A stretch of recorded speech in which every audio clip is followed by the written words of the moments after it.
Sentado mesmo, pega a tua Bíblia. Glória a Deus.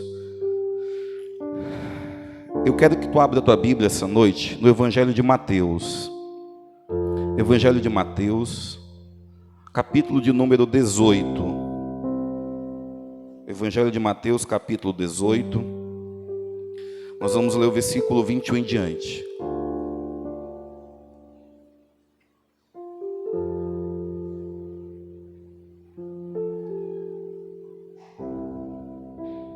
Evangelho de Mateus, capítulo de número 18. Pode ficar sentado mesmo que eu vou ler a parábola toda, tá bom? Mas eu quero que você me acompanhe bem atentamente nessa parábola essa noite.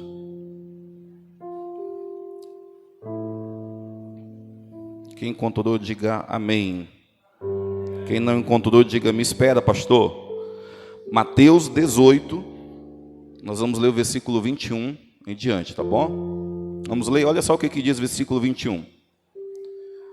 Então Pedro aproximou-se de Jesus e perguntou: Senhor, quantas vezes devo perdoar a meu irmão quando ele pecar contra mim? 7 vezes, respondeu Jesus.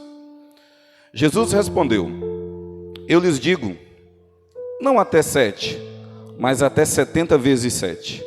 Por isso, 23 agora, por isso, o reino dos céus é como um rei que desejava acertar contas com seus servos. Quando começou o acerto, foi trazido à sua presença um que lhe devia uma enorme quantidade de prata. Como não tinha condições de pagar, o Senhor ordenou que ele, sua mulher, seus filhos e tudo o que ele possuía fosse vendido para pagar a dívida.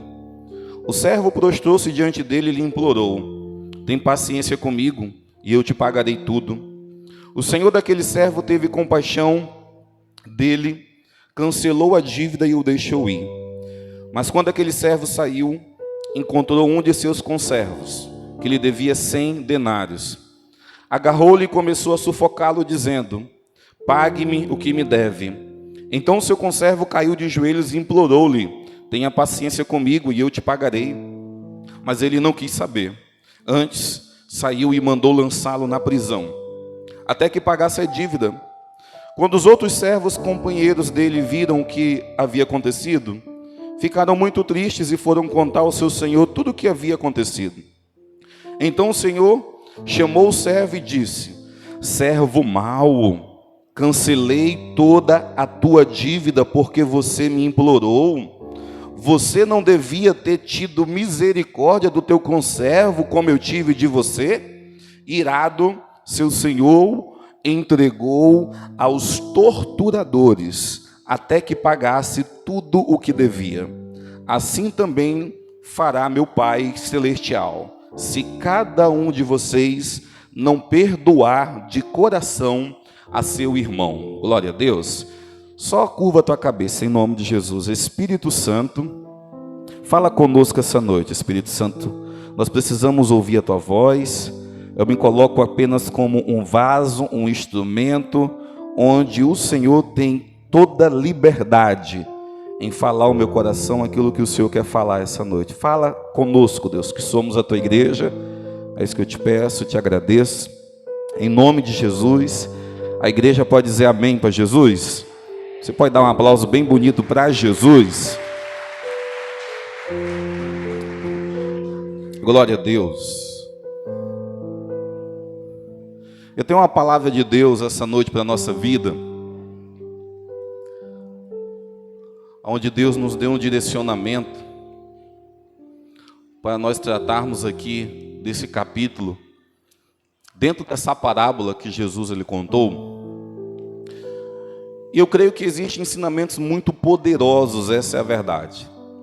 Essa é uma palavra que eu particularmente já preguei algumas vezes, mas todas as vezes que eu leio essa parábola, o Senhor ele fala comigo.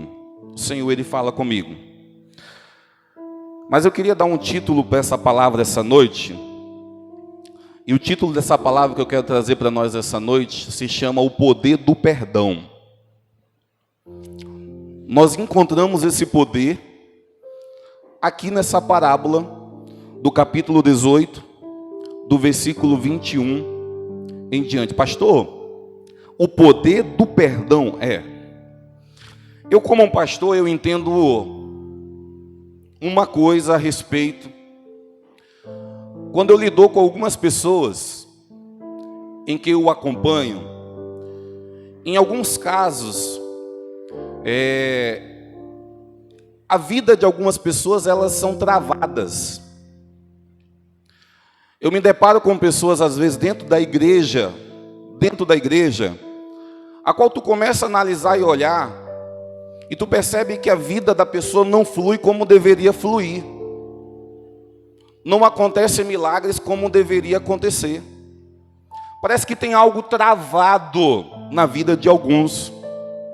E uma coisa que eu tenho certeza absoluta, quando a vida de alguém ela não evolui, quando a vida de alguém ela não vai para frente, quando parece que está travada, as coisas parece que não dão certos, parece que a pessoa bate, a porta não se abre, eu entendo, pela Bíblia Sagrada também, que existe alguma coisa errada. Alguma coisa errada na vida da pessoa que está fazendo com que trave a vida dela em muitas áreas. Porque quando nós olhamos na Bíblia, a Bíblia é um livro de promessas, é um livro de bênçãos. E uma coisa que eu sempre pego para o nosso povo aqui, quando existe sim momentos de dificuldades na vida do crente, existe, eu compreendo que existe. Nós crentes usamos até um jargão chamado provação, né? Tribulação, vale. O mais moderno hoje é o processo. E eu entendo que crente ele passa assim, por tribulação, por vale, por provação ou por processo. Mas uma coisa que eu vejo na Bíblia e eu entendo é que toda provação ela tem um início e um final. Todo processo tem um início e tem um final. Não existe essa de alguém morar no deserto. Deserto não é lugar para morar. Deserto é lugar apenas para você passar por ele. E às vezes nós olhamos algumas pessoas morando num deserto. Já conheceu alguém que quando tu para conversar com essa pessoa, é sempre as mesmas ladainhas, é sempre os mesmos problemas? Quando a nossa igreja, ela tinha... Hoje nós trabalhamos sim na visão do discipulado. Mas como todos sabem aqui, nós agora adaptamos alguns critérios para discipular. Nós não discipulamos todas as pessoas. Mas teve uma época da nossa igreja que nós aplicávamos o discipulado semanal, toda semana. Nós sentávamos com o discípulo e conversávamos com ele a respeito da vida dele, saber o que estava acontecendo e dar orientações para que a vida da pessoa pudesse melhorar e ser abençoada. E eu me recordo que quantas foram as vezes que eu sentava com a pessoa uma semana para conversar sobre um problema,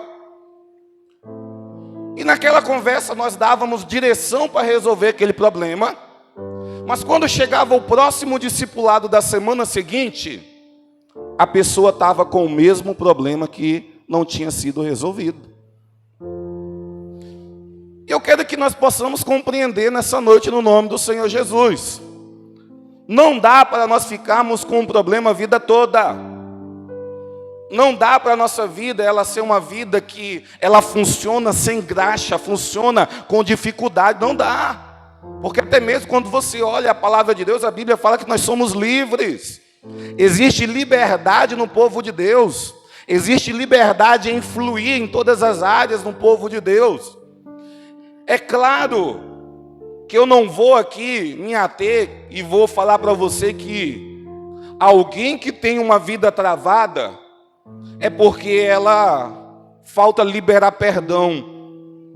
É claro que eu não sou doido de dizer que é somente isso que atrapalha a vida de alguém. Existem muitas e muitas coisas que travam a vida de pessoas. Mas eu entendo, e pela Bíblia Sagrada, que isso aqui é uma das coisas que faz com que crente, muitas das vezes, não progride, não destrava na vida, não dá certo, as coisas não dão certo. Isso aqui é uma das coisas. Nós estamos aqui diante de uma parábola. Eu quero que você se atente a essa parábola, porque primeiro ela começa com Pedro tendo uma dúvida. Uma dúvida. E a dúvida de Pedro para Jesus é essa: Jesus, quantas vezes eu devo perdoar aquele que me ofendeu? Quantas vezes, Jesus? Eu fico às vezes imaginando na cabeça de Pedro, ele querendo, com certeza, o Pedro é daquele tipo de pessoa, quando você olha o perfil de Pedro é daquele cara que não ficava calado. Com certeza, se alguém chamasse a atenção dele, ele rebatia. O Pedro, ele é um cara explosivo. Então eu tenho quase que certeza que ele tinha muita inimizade, porque ele não levava desaforo para casa. O Pedro não levava desaforo para casa. É claro que eu entendo, quando eu leio aqui, ainda mais aqui na parábola, aqui em Mateus 18, o Pedro nem convertido era ainda. Então era um cara que, se batesse nele, ele rebatia. É claro que esse perfil é um perfil que a Bíblia, ela condena. Eu lembro de alguém que entregou a vida para Jesus, e essa pessoa tinha essa palavra na boca dele. Ele falava assim: eu não levo desaforo para casa. Se bater, vai levar. E eu lembro de algumas vezes ele falando assim: o braço aqui não é convertido ainda não, tá, pastor? Não quero me bater, tá? Mas nas conversas ele falava isso. Mas quando nós olhamos para a Bíblia, o próprio Jesus, ele deu ensinamentos que quando alguém der um tapa em uma das tuas faces, Jesus falou assim: vira outra face. Se alguém te obrigar a andar 1 milha, ande 2. Jesus nos ensinou a perdoar os nossos ofensores. Então alguém que tenha ainda o perfil de Pedro, assim como Pedro, tem que se converter. Tem que se converter. Mas o Pedro, ele estava com essa dúvida: quantas vezes eu devo perdoar aquele que está me ofendendo, Jesus? E Jesus responde. A verdade, o Pedro, ele tem na cabeça dele um número. Um número. E ele fala assim: Jesus, seria 70 vezes 7, Jesus? Seria, na verdade, seria 7 vezes? 7 vezes, Jesus, eu deveria perdoar aquela pessoa que me ofendeu? Aí Jesus, ele responde Pedro com outro número. E fala assim: Pedro, não 7, mas 70 vezes 7. Algumas pessoas que é bom de matemática, se fizerem aí o cálculo de 70 vezes 7, eu acho que você vai chegar no número 490. E alguém pode se perguntar: pastor, então eu devo perdoar 490 vezes uma pessoa? Negativo. O número que Jesus, ele deu de resposta para Pedro, em sua época simbolizava, sabe o quê? Algo infinito. Alguém que já viu o símbolo do infinito? Uma aliança, ela é semelhante ao símbolo do infinito. Tu não consegue identificar aonde começa e aonde termina uma aliança. O infinito é da mesma forma. Ele é infinito. E Jesus, ele queria ensinar para Pedro o seguinte: Pedro, se uma pessoa te ofender 200 vezes no dia, você deve perdoar essa pessoa. Se uma pessoa te ofender 1000 vezes durante o dia, você deve perdoar essa pessoa, Pedro. Todas as vezes que alguém te ofender, pelo fato de você ser discípulo, você tem que perdoar, Pedro, tem que perdoar. Aí Jesus agora começa a contar uma parábola. E o legal é que Jesus, ele começa a parábola dizendo dessa forma: o reino dos céus é semelhante. Quando Jesus, ele começa a parábola dizendo que o reino dos céus é semelhante, eu quero que você entenda algo. Ele está trazendo a imagem do reino dos céus, a imagem do Deus Pai, a imagem do Deus Filho, em outras parábolas, a imagem do Espírito Santo. Ele está trazendo aquilo que é realidade no reino dos céus para o mundo físico. E ele começa a falar, olha, o reino dos céus é semelhante a um Senhor. E eu já quero que você entenda esse Senhor. Como a parábola ela começa dizendo que é semelhante ao reino dos céus, quem é Senhor no reino dos céus? É Deus. Deus, ele é Senhor no reino dos céus. Então a parábola que Jesus ele conta a respeito de um Senhor, ele começa falando de um Senhor, ele está se referindo ao próprio Deus. E a parábola ele começa a dizer assim, olha, é semelhante a um Senhor que ele tinha alguns credores. A parábola dá aqui pelo menos 2 perfis de credores que esse Senhor tinha. E um credor, ele devia para esse Senhor algo assim, muito alto. O valor que um credor devia para esse Senhor, não dá para nós mensurarmos, essa é a verdade, em cifras. O autor aqui de Mateus não colocou, outros autores dessa parábola coloca alguns valores. Eu acho que Lucas ele coloca aqui, o primeiro devedor devia 10.000 talentos. 10.000 talentos para o seu senhor. Alguns estudiosos falam que convertendo 10.000 talentos para a época, daria 200.000 dias trabalhados. Entendeu? O primeiro servo devia para o seu senhor 200.000 dias trabalhados. E o outro servo, eu creio que o Lucas ele também colocou, o outro servo devia para o seu senhor 100 denários. 100 denários. Alguns estudiosos também falam que se fosse transformar para o equivalente da época, 100 denários daria 100 dias trabalhados. Então entendo algo, nós temos de um lado um credor que deve 200.000 dias trabalhado para o seu senhor. Nós temos um conservo que deve 100 denários, 100 dias trabalhado. É claro que você tem que convir comigo, que é muito mais fácil pagar a dívida de 100 do que a de 200. É muito mais simples eu trabalhar 100 dias para pagar a minha dívida do que eu trabalhar 200.000 dias. Aí agora repare só no que a parábola está dizendo. Que esse que deve 200.000 dias para o seu senhor, um certo dia, o Senhor chama ele para prestar contas. Porque quem deve, se não tem como pagar, tem que pelo menos avisar o credor. Sei que alguns não avisam, mas isso é a lógica. Não tenho dinheiro hoje, passa amanhã. Tem um prestanista que a minha mãe compra com um prestanista. Eu até falei para ela isso uma vez, falei, isso é a pior maldição que existe na vida de uma pessoa. Porque até mesmo todo mundo sabe que aquilo que você compra de R$10 ali, ele te vende por 100 parcelado.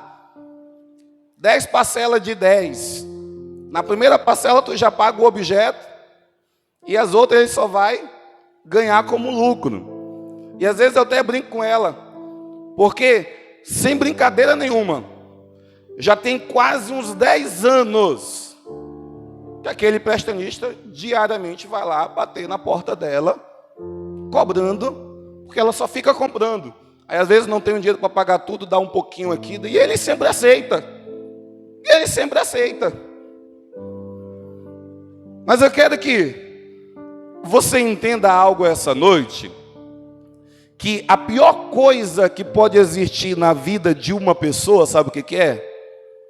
Dever e não ter condições de pagar. Porque até mesmo, se eu devo, e todo mundo aqui deve, mas você paga dentro das tuas possibilidades, as tuas contas, você tá tranquilo. Mas você dever algo, e às vezes você dever uma conta assim muito grande, e você se deparar na tua vida não tendo condições de arcar com essa dívida, isso tira o sono de pessoas. Eu lembro de uma reportagem que eu assistia, que falava sobre o índice de japoneses que se suicidavam. E essa reportagem falava que muitos casos de suicídio entre japonês era por causa de dívida. Ele tinha uma dívida, não conseguia pagar aquela dívida, ele se matava. Não faça isso, pelo amor de Deus. Mas não é legal, essa é a verdade, ter uma dívida muito alta, ainda mais se ela for impagável. A dívida desse servo era muito alta e ainda era impagável. Nem se ele vivesse todos os dias que ele deveria viver na terra, sei lá, 100 anos, ele não conseguiria pagar essa dívida. Aí sabe o que aconteceu? Quando esse servo chegou na presença do seu Senhor, ele fez o maior drama. Ele se ajoelhou, ele se jogou no chão, ele pediu misericórdia, ele clamou: Senhor, tem misericórdia de mim, Senhor, não tenho como te pagar. Se eu tivesse, eu te pagava, Senhor. E uma coisa interessante, sabe o que aconteceu? Isso aqui não acontece com todo mundo não, tá bom? Se jogar no chão, fazer drama, sabe o que aconteceu aqui? O Senhor, Ele olhou para aquele servo e teve compaixão, sentiu misericórdia e disse assim: cara, eu vou te perdoar, eu vou cancelar a tua dívida, sai da minha frente. Você está perdoado. Você a partir de hoje não me deve mais nada. Quando eu falei que não acontece com todo mundo isso, eu ainda não sei de nenhum relato de alguém que foi lá na Gazin, se jogou no chão, se ajoelhou e pediu para a Gazin ter misericórdia, e ela cancelou a dívida de alguém. Eu não ouvi nenhum testemunho dessa forma. Ouvi um testemunho uma vez que a irmã, eu penso que na ingenuidade dela, ela achou que era benção, mas depois eu pensando, falei, não, isso não é benção não. Ela chegou no microfone da igreja e falou assim: irmãos, queria contar uma benção que aconteceu na minha vida. Eu devia à loja fulana de tal, irmãos, e aconteceu que ontem a loja pegou fogo, irmãos. E ela, glória a Deus, irmãos. Sabe por quê? Porque queimou todos os papéis, e eu devia lá uma conta lá, e queimou também, agora eles nem sabem que eu devo, meu irmão. Eu falei, rapaz, isso não é benção não, mas ela contou como benção.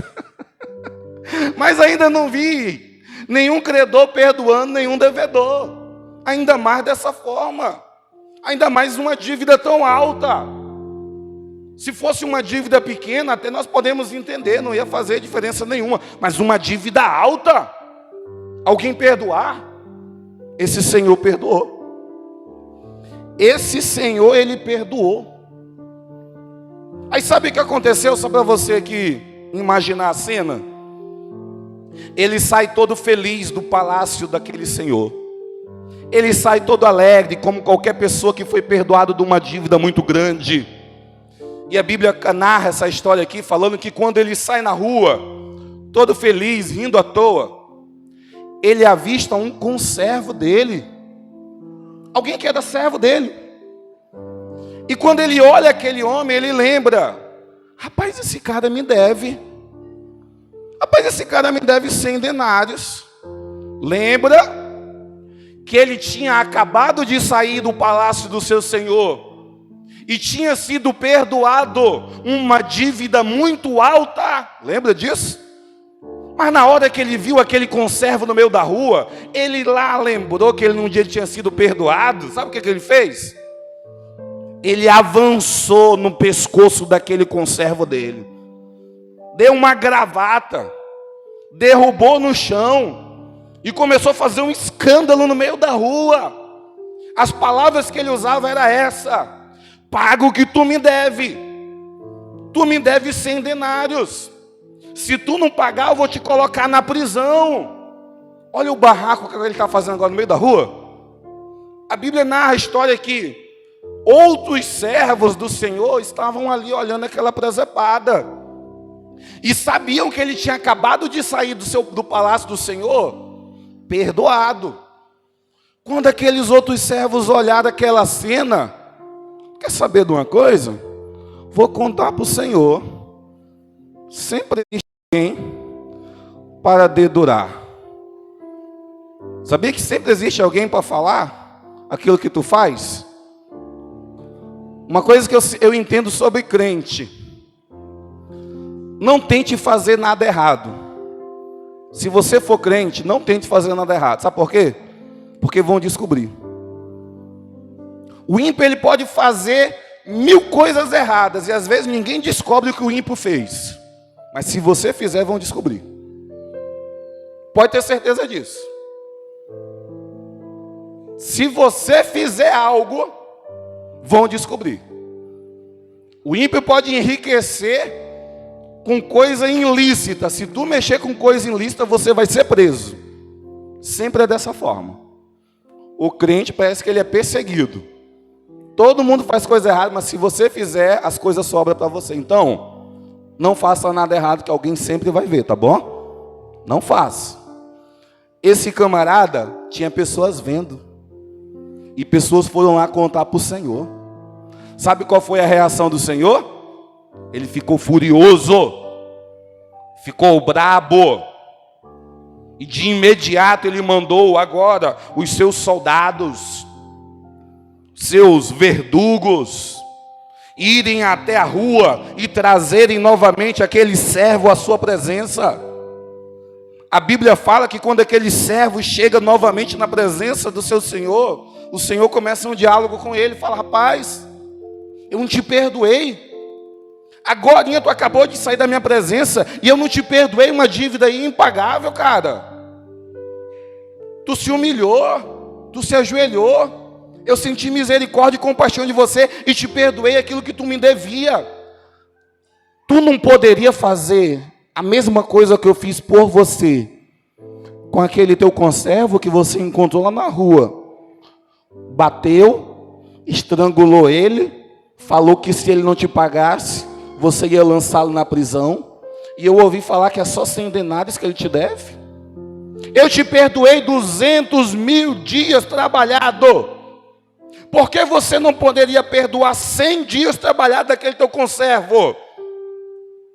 Por esse motivo, a Bíblia fala que aquele Senhor, o Senhor, ele pode tudo. Ele pode todas as coisas. A Bíblia fala que por aquele motivo, o Senhor, ele deu ordem para que os seus soldados, algumas traduções falam verdugos.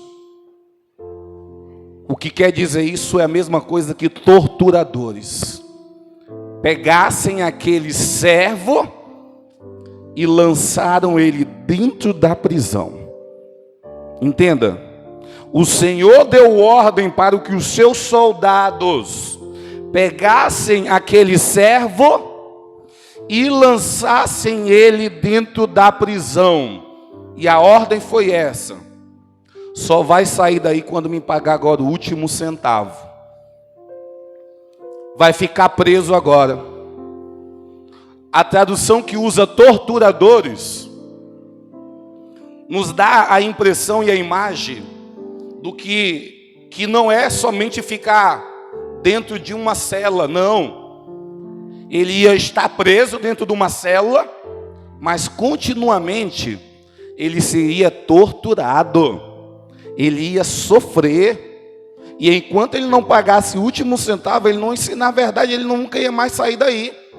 Ele ia ser torturado a vida toda, ele ia ficar preso a vida toda, ele ia morrer naquela prisão, Sabe o que ele nunca ia conseguir fazer mais? Pagar a dívida dele. Por quê? Porque ele não perdoou alguém que lhe devia o mínimo. É claro que quando nós olhamos para essa parábola, quero que você entenda, preste atenção nisso. O Senhor dessa parábola é Deus. E sabe quem é esse que deve uma fortuna para o seu Senhor? Sabe quem é esse personagem que deve 10.000 talentos, 200.000 dias trabalhados? Sabe quem é esse personagem? Bate aí no teu peito aí. Diga assim, sou eu. Você não acreditou não, né? Você não acreditou que era você, né? Você pensou que era o irmão do lado, né? Mas esse personagem aqui que devia uma dívida impagável para o seu Senhor, era eu e era você.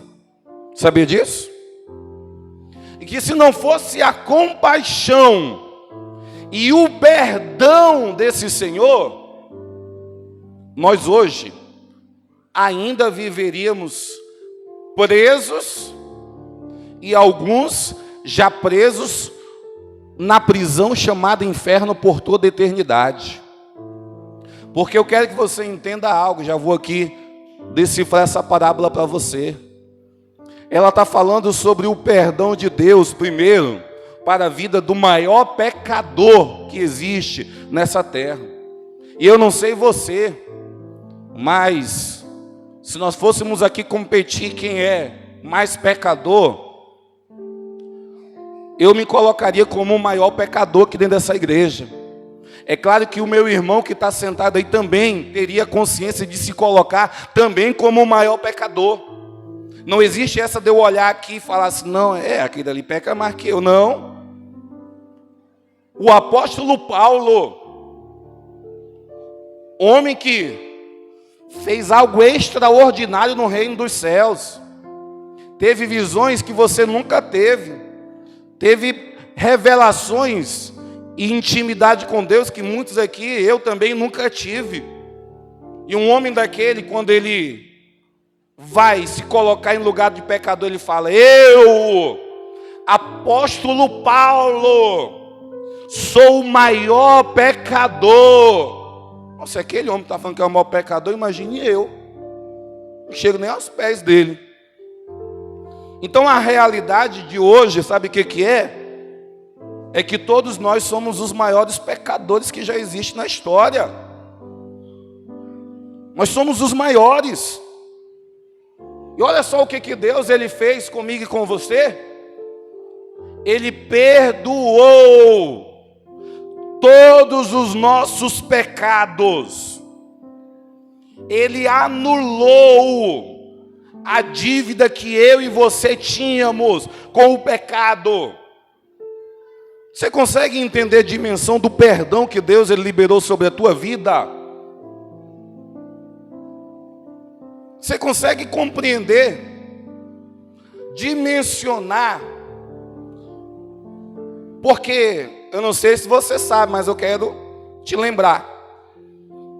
A única coisa que você merecia, sabe o que é?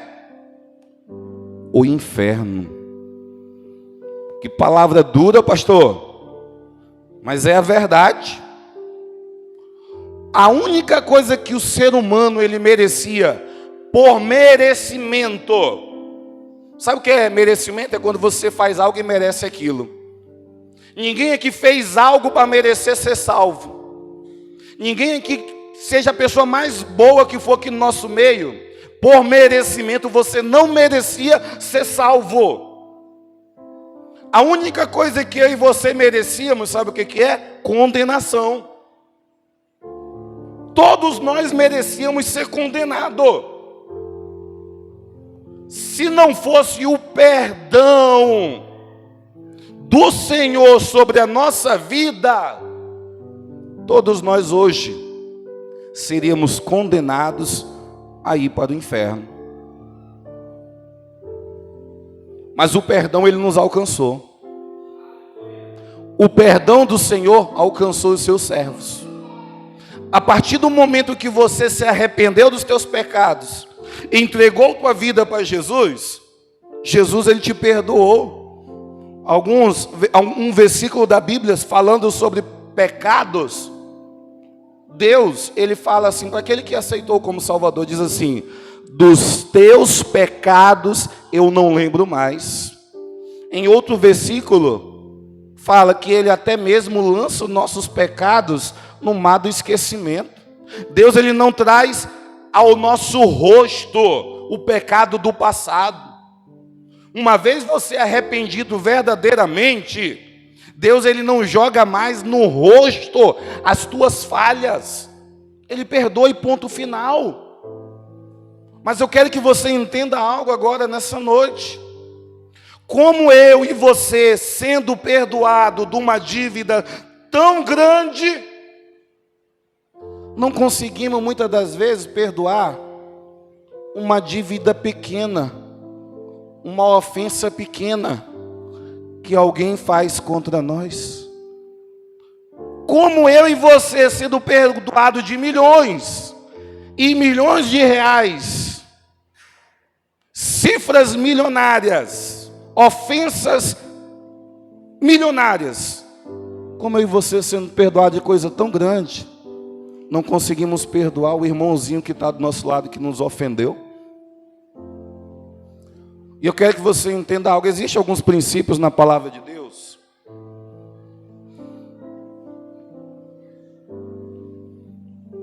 Por exemplo, eu sempre entendi algo sobre como deve ser o viver do crente dentro da igreja. E é claro que eu entendo que viver dentro da igreja é um desafio. Eu, como pastor, sei melhor do que qualquer pessoa aqui, que isso aqui é um aglomerado de pessoas, uma diferente das outras. Aqui tem o chato, aqui tem aquela pessoa que é mais extrovertida, aqui tem o falante, aqui tem o mais calmo, tem o mais tímido. Mas eu quero que você entenda algo. A igreja é isso mesmo.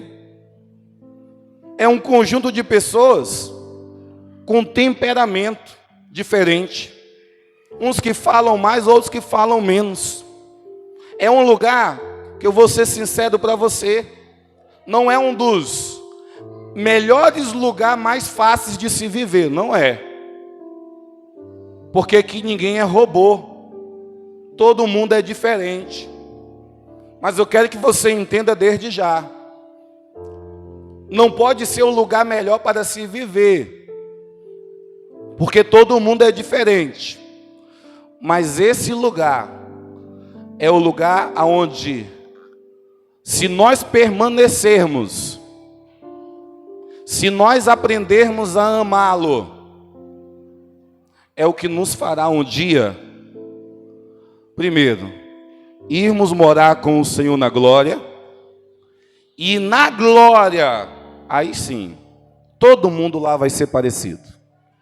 Mas tem que passar por esse desafio aqui. Lá na glória já não vai ter mais o explosivo e o calmo, não. É todo mundo igual, todo mundo está no mesmo propósito lá no céu. Mas enquanto nós estamos aqui na terra, meu irmão, alguém vai te ofender. Alguém vai falar algo que tu não gosta. E sabe qual tem que ser o papel do crente? Tem um versículo na Bíblia que eu gosto, que é esse versículo aqui. Colossenses 3,13, que diz assim: suportando-vos uns aos outros e perdoando-vos uns aos outros. Se alguém tiver queixa contra o outro, assim como Cristo vos perdoou, assim fazei vós também. Olha só o que o apóstolo Paulo ele tá escrevendo nessa carta. Suportando. Eu sei que tem pessoas aqui que tem que se suportar mesmo. Mas é a Bíblia que está nos dando esse direcionamento.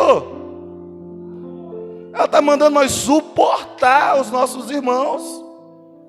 Aí, se acontecer que nesse inteirinho de suportar os nossos irmãos, acontecer de dar um choque, sair uma faísca, o apóstolo Paulo ele vem com outro conselho, ele vem falando agora, perdoando uns aos outros.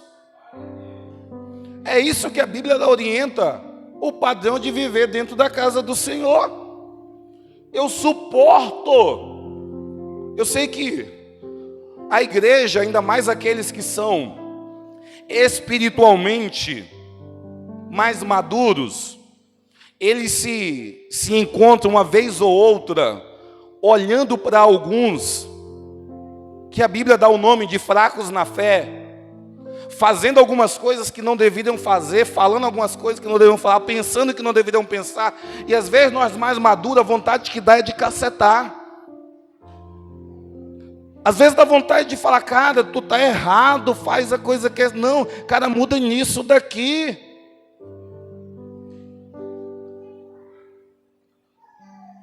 Mas a Bíblia manda nós suportarmos até os fracos na fé.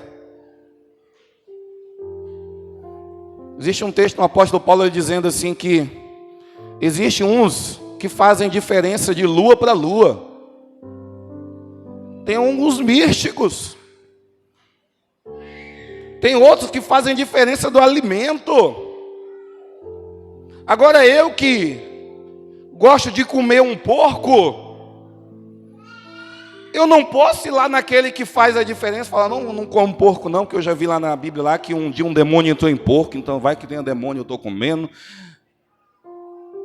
Mas a Bíblia nos orienta que nós não devemos fazer intriga por causa do pensamento contrário do outro irmão.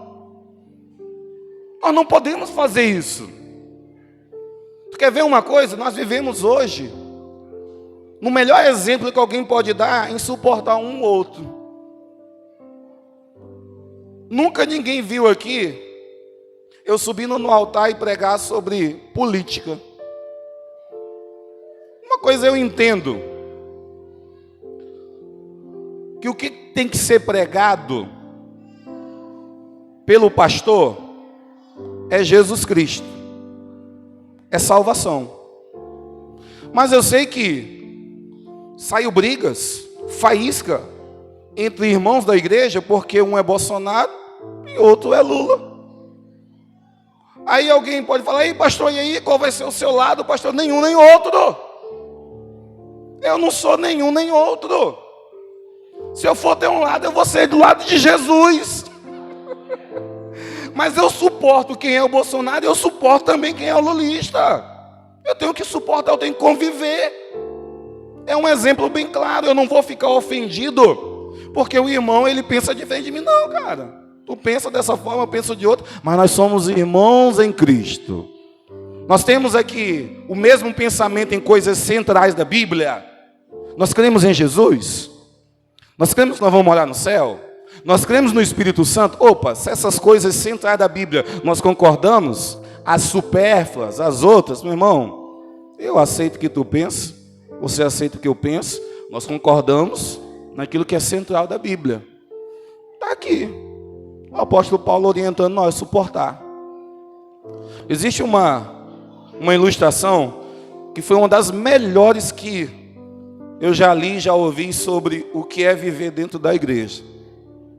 A ilustração que fala sobre a Arca de Noé. A Arca de Noé foi aquele barco construído para que Deus ele pudesse salvar a família de Noé e os animais da época. Aí você conhece, porque você já leu e assistiu um filme. No dia que Noé, termina ali a arca, dias depois Deus dá uma ordem para ele e fala assim, Noé, entra na arca. Entra na arca tu e tua família, e é o seguinte, deixa entrar casais de animais. Deixa entrar o boi e a vaca juntos. Deixa entrar a macaca e o macaco. Deixa entrar o elefante e a elefanta. Deixa entrar a girafa e o girafa, creio que seja isso. Mas foi entrando de casal para dentro daquela arca. E chegou um momento que entrou todo tipo de animal da época. Todo tipo de animal. Deus dá uma ordem, um anjo vem, desce, fecha a porta da arca e o dilúvio, ele cai. Passa um dia, 2 dias, 3 dias, 4 dias, passa um mês e o dilúvio está caindo. Tu sabe aproximadamente quanto tempo aquele pessoal ficou dentro da arca? Quase 6 meses. Depois que parou de chover ainda, as águas teve que baixar, para que eles pudessem, né? A arca ficou lá no Monte Ararat, mas tanta chuva cobriu-se a terra.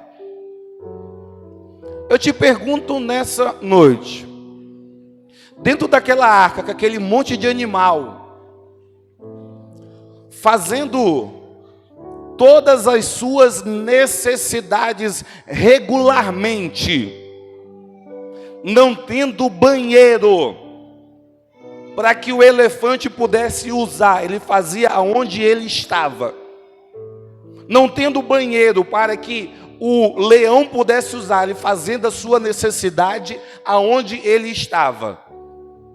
Questão de alguns dias, vou ser bem sincero com você, aquele lugar não estava muito cheiroso, não. Aquele lugar não estava em um dos melhores para que Noé com a sua família pudesse estar. Já pensou o elefante fazendo a sua necessidade 1 dia, 2 dias, 3 dias? Meu irmão, o fedor estava quase que insuportável dentro daquela arca. Mas eu te pergunto uma coisa essa noite.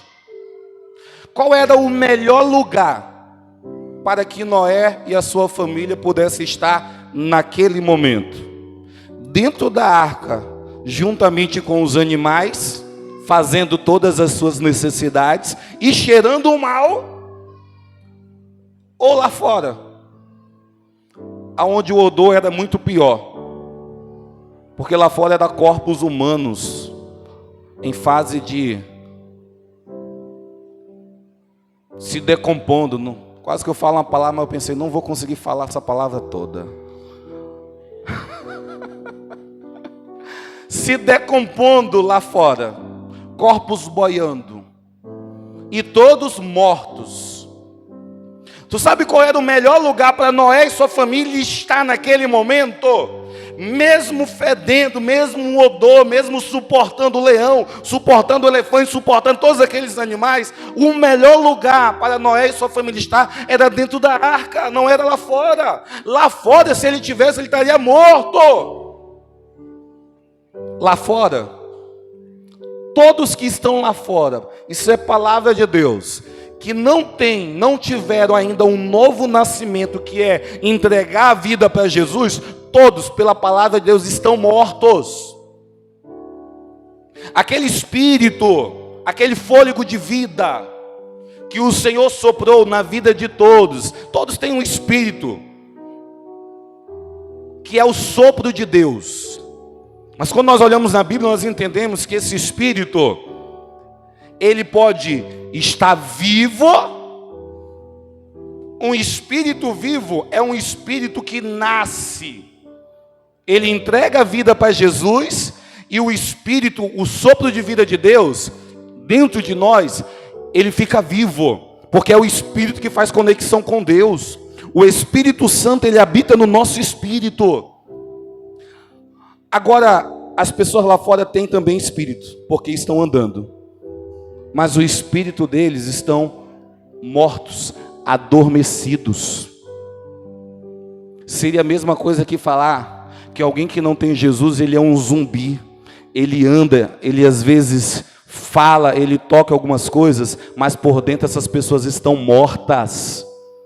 O único que pode regenerar um espírito morto é Deus, é Jesus, nascer novamente. Aquilo que a Bíblia fala da água do Espírito.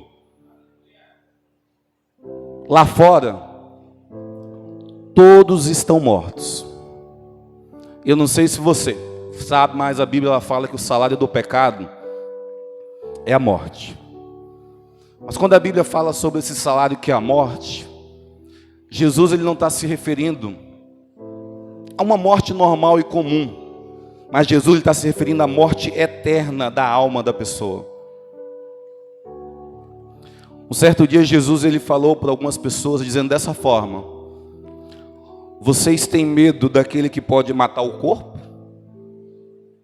Medo maior vocês têm que ter medo daquele que pode matar o corpo, mas ainda levar a tua alma para o inferno. Um certo dia um fazendeiro, pensando só em si, faz uma grande plantação e ele pensa no seu pensamento: tenho o suficiente para me viver muitos dias da minha vida sem depender de ninguém. Vou fazer armazém, vou fazer depósito e vou guardar a minha colheita tudo dentro do depósito. Agora eu vou só viver. A Bíblia fala que uma voz ecoa e a voz diz dessa forma: louco! Hoje mesmo pedirão a tua alma, e o que tu tens preparado, para quem ela será? Em outras palavras, aquele cara pensava que ia viver eternamente, não sabendo ele que naquele dia seria o dia da morte dele.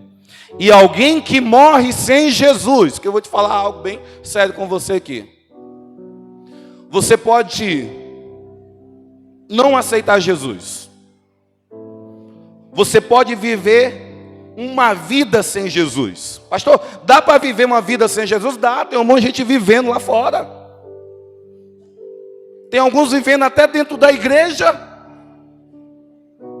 Mas eu quero te aconselhar uma coisa essa noite. Leva esse conselho para a tua vida. A única coisa que não pode acontecer com você, sabe o que é? Um dia você morrer sem Jesus. Alguém não pode aceitá-lo. Alguém pode passar uma vida toda sem ele, mas ninguém, se alguém um dia morrer sem Jesus, meu irmão, tu tá na boca da onça. E eu quero que, sabe o que nós possamos refletir essa noite? Pastor, não vou muito com a cara daquela irmã não, pastor. Ah, pastor, não gosto do jeito que aquele irmão fala, pastor. Ah, pastor, não gosto do jeito que o Senhor prega. Ah, pastor, eu gosto do jeito que o Senhor fala. Ah, pastor, não gosto de algumas coisas na igreja. Eu também não gosto. Tem muitas coisas também que eu não gosto. Mas sabe que uma coisa que eu entendi e aprendi? Com todos esses defeitos que você pode apontar, esse lugar que simboliza a arca do Senhor continua sendo o melhor lugar que uma pessoa pode estar. Sabe por quê? Dentro da arca tem proteção. Dentro da arca tem proteção. Fora da arca as pessoas estão desprotegidas e mortas. Pode ter o odor que for, mas aqui dentro eu tenho uma certeza. Sabe qual é a certeza? Que um dia, aquele meu irmão chato, aquela minha irmã chata, aquele que às vezes, né, eu olho assim, eu suporto, porque eu sou crente, a Bíblia mandou eu suportar essa pessoa. A fé, sabe o que é? É que todos nós um dia seremos transformados, a Bíblia fala isso, seremos transformados em um corpo glorificados e por toda a eternidade ficaremos ao lado de Deus Pai, adorando, exaltando, vivendo uma realidade totalmente diferente dessa que nós vivemos hoje. Tem que suportar. Suporta. Aí eu te pergunto essa noite, pode acontecer, pastor, ter pessoas que não estarem suportando. Aí você cai em um erro, que agora eu respondo aquilo que eu comecei falando. Porque a vida de alguns, pastor, são travadas, porque a vida de alguns não vão para frente. Isso aqui é só uma das coisas. Pode acontecer de alguns estarem presos em remorso, alguns não terem liberado perdão. Porque uma coisa que eu quero que você entenda essa noite, é se você não suporta, é se você não perdoa uns aos outros. Sabe o que a Bíblia fala? Vou te mostrar. Marcos, capítulo 11, versículo 25 e 26. Olha só o que a Bíblia fala. E quando estiverem orando, se tiverem alguma coisa contra alguém, perdoem, para que o Pai de vocês, que está nos céus, perdoe a ofensa de vocês.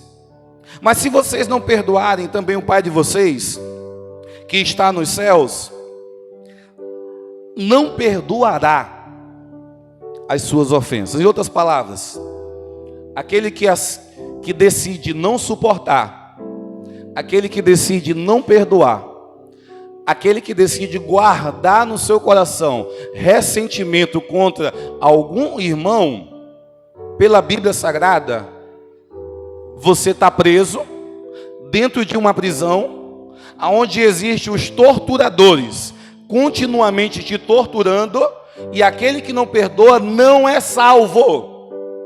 Sabia disso? Quem não perdoa o seu irmão, sendo perdoado de uma dívida tão grande pela Bíblia Sagrada, acontece o que aconteceu com aquele servo da parábola. Ele não foi perdoado mais. O Senhor até voltou atrás. Falou, ah é? Verdugos, torturadores, amarre-o, jogue-o dentro da prisão, continuamente torturem ele. O que eu quero que você entenda algo nessa noite é isso. Alguém que decide não perdoar, ele vive uma vida presa. Você não pode estar dentro de uma cadeia, de uma penitenciária, mas se olhar para a tua vida no mundo espiritual, você está acorrentado, você está entre uma grade, o diabo está com a chave. Eis o motivo do que algumas coisas não rompem.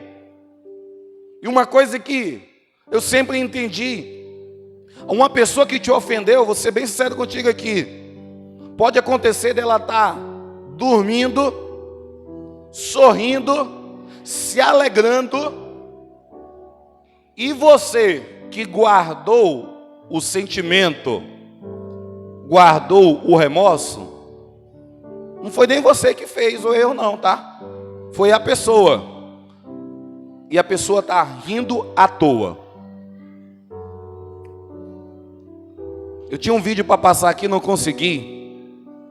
Mas uma das imagens que eu tenho na minha cabeça, que demonstra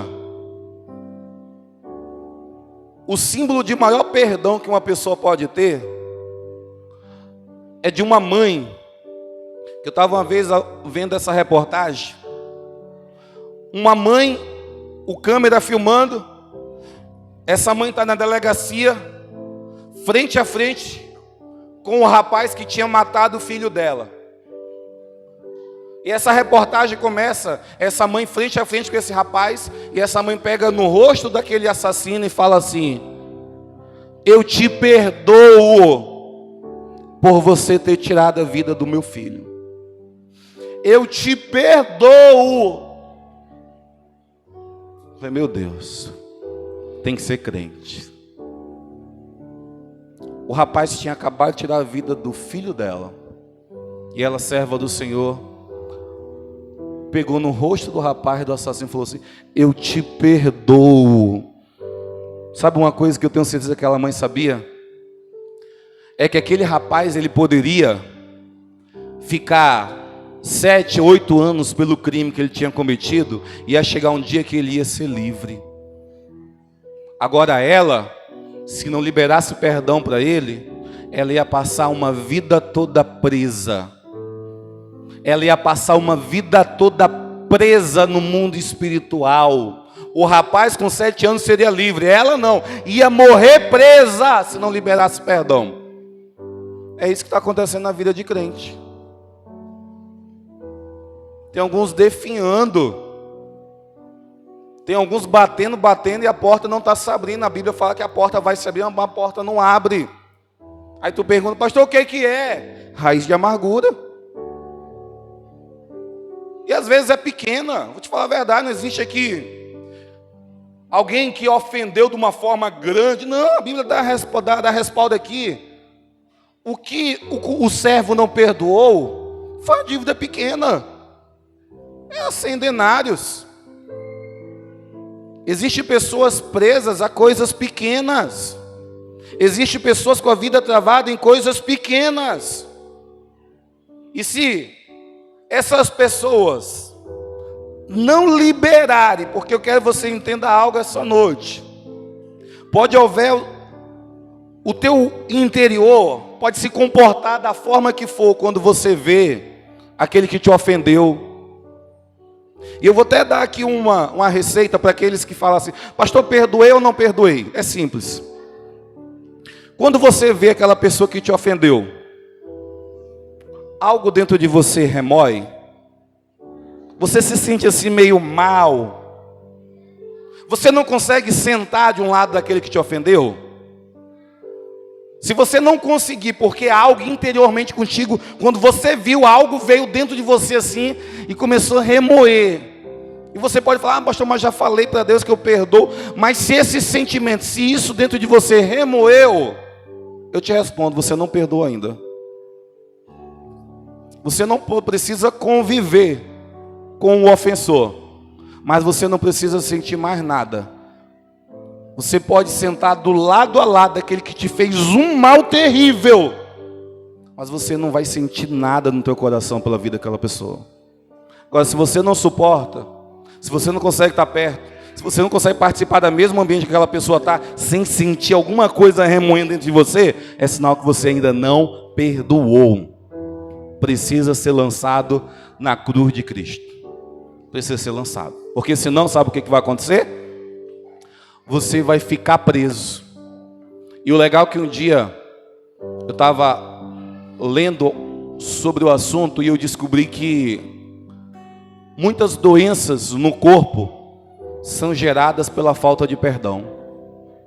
E esse livro falava que câncer, doenças estomacais, úlceras, ele relaciona um monte de doença que aparecem no corpo de uma pessoa por sentimento, por falta de liberar perdão para alguém.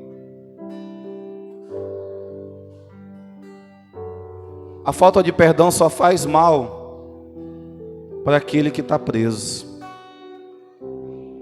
Eu quero que no nome do Senhor Jesus, você hoje não pode, pastor, não tenho mágoa com ninguém, mas eu quero que você aprenda.